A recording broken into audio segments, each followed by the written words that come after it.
Oxford Comma School uvádí, jak na výslovnost ng.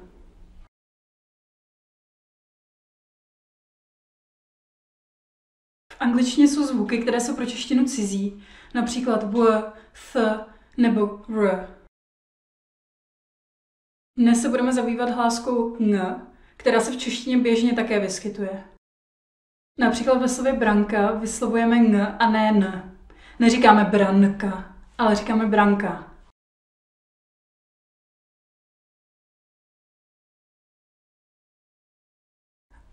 Tady vidíme, že ng se vyslovuje před k, ale také před g, jako například ve slově fungovat. V angličtině před k a g také říkáme ng, ale také někdy říkáme ng samotné, především na konci slova.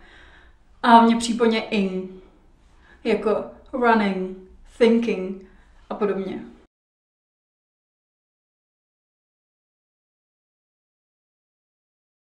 Pojďme se podívat, jak vypadají chyby, které děláme. Good morning, ladies and gentlemen. Nothing more, nothing less. Means doing everything to prevent cultural wars, playing field for the contest. Have to do anything, for a long time. They were singing together one of U2's songs.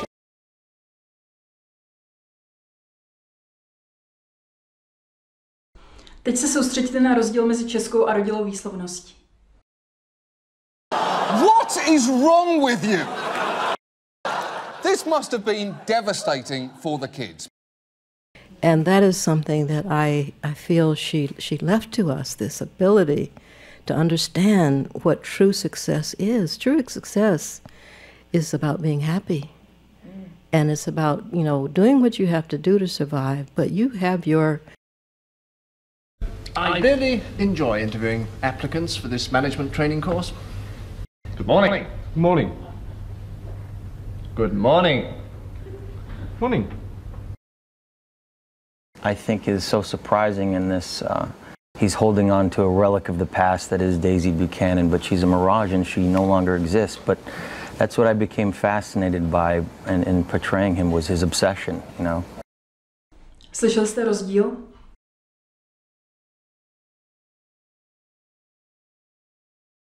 V češtině vždycky vyslovujeme obě hlásky, teda n plus k nebo g. A stejně je tomu i v mnoha případech v angličtině. Vezměme si slova jako drink, think, longer.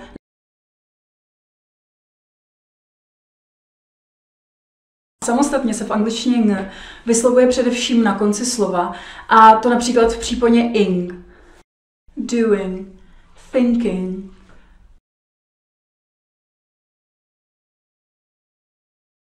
Proto pak pod vlivem češtiny vyslovuje hodně Čechů například tuhle příponu ing jako ink. Kvůli tomu ale pak může docházet k nedorozumění. Slovo thing, tedy věc, pak může znít jako think, tedy myslet.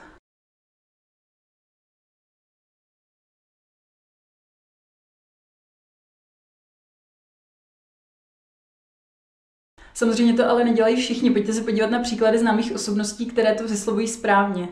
Good morning, ladies and gentlemen. From the beginning. I'm always checking up on the projects, and we should do something for old people. So I've been, working in. I love playing football. It's the same as at the beginning of my career, and during the season, all those matches I played, I want to have that feeling every week to be on the pitch and.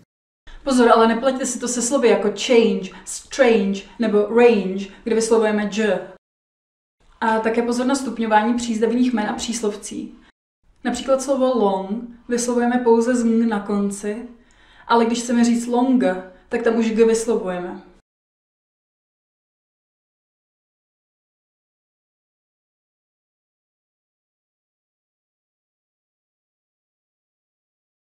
Ng se ale dá třeba cvičit.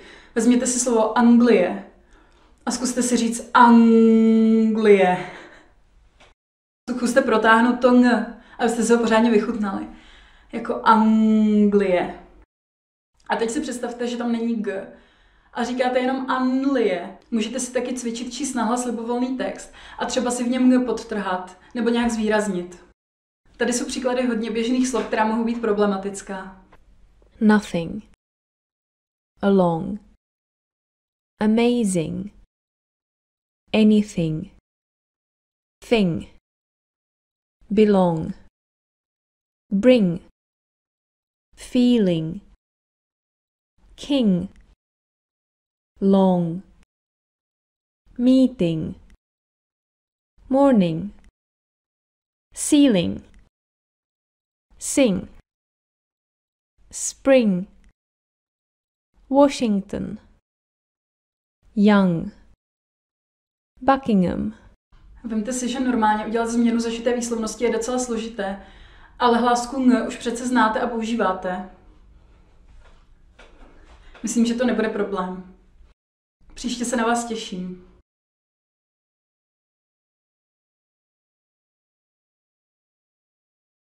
Nebojte se, postupně se vám bude dařit víc a víc.